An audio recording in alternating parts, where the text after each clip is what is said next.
What's going on, guys? I'm here today to preview the Week 3 matchup between the San Francisco 49ers and the Minnesota Vikings in the 2012 NFL season. And now this is a battle of a 2-0 San Francisco team that has looked very strong so far.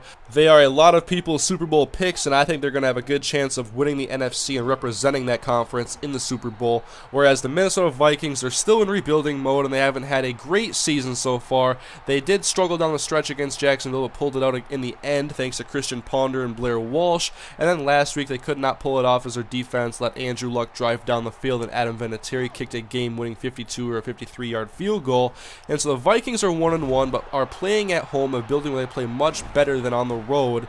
But San Francisco is still very strong. Their defense is one of the best in football, if not the best. I have them in fantasy football, by the way. And they are playing against a Vikings offense that has been highly dependent on their big-name players, Percy Harvin and Adrian Peterson. So I know that the 49ers are going to be focused on stopping those players, and they have the run defense to stop Adrian Peterson, who is not 100%.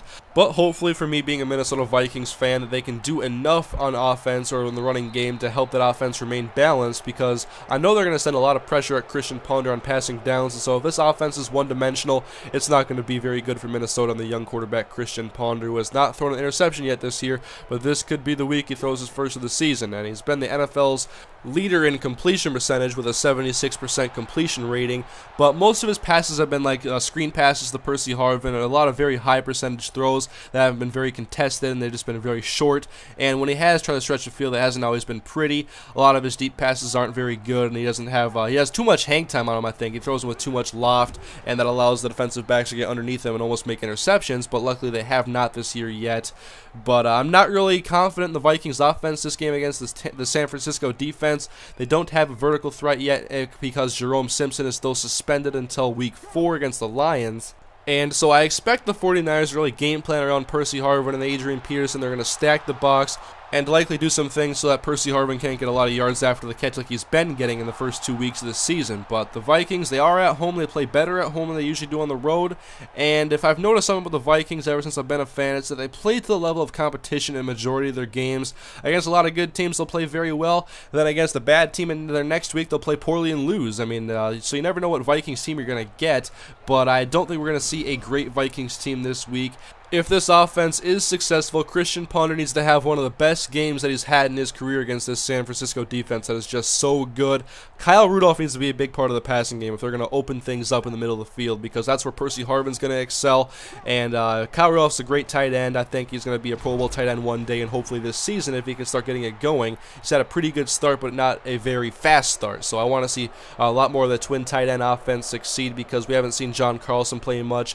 He didn't play in week 1, and I believe he played 18 snaps in week 2 and did not get targeted the football. So hopefully the Vikings can play more of the offense they were hoping to play a lot this season. I knew they would be off to a slow start, but with John Carlson being hurt, it's definitely hurt their development, I think. And getting Jerome Simpson back next week is going to be very helpful, I hope, at least, for this Vikings vertical passing game that's been largely non-existent since Sidney Rice left town. And for the Vikings defense, they haven't played as well as I thought they would. I thought they had a very much improved secondary, especially compared to last year. And Jared Allen hasn't done much this season. He's playing against Joe Staley, left tackle, this week. So I want to see him get his first sack, though. I think he's going to be angry out there, but hopefully that anger turns into production and not Jared Allen turning into an unhappy player. Whereas Brian Robinson's played well, Kevin Williams played pretty well, and LaTroy Guion has not played all that well, I'd have to say. Then linebackers for Minnesota, Aaron Henderson, Chad Greenway, they've played very good this season against the run. They're going to be needed to stop Frank Gore in this power running offense so they can make Alex Smith at least throw the ball to beat them this week, which against the Vikings secondary is probably very possible, considering they don't make very many plays on the football. They don't make interceptions. They've had like 2 in the last 13 games, none this season, and hopefully this week they get one, but the 49ers do a great job of taking care of the football on offense.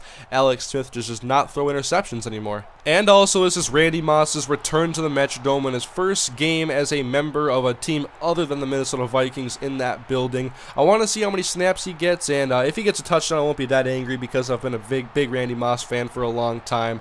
But I like Randy Moss. I want to see him succeed, but hopefully the Vikings can keep him in check this week. But definitely one guy to watch this week. I expect to be the 49ers' most productive player on offense against the Vikings is going to be tight end Vernon Davis. Jasper Brinkley cannot cover him. Nobody on this Vikings defense can cover Vernon Davis. They don't match up well physically, and if they put linebackers on Vernon Davis, I expect him to have a big day, like 150 yards and 2 touchdowns. But the Vikings defense did keep Kobe Fleener last week in check, whom I thought would be the target or the recipient of a lot of targets from Andrew Luck, but it wasn't so much. So maybe the Vikings are doing a little bit better against tight ends than I thought. But in recent seasons, tight ends have torn up the Vikings defense, especially in the middle of the field, which is always wide open due to this Tampa 2 defense that I'm not a big fan of and haven't been ever since they got it here in Minnesota. And so I'm expecting the San Francisco 49ers to have a very productive day on offense.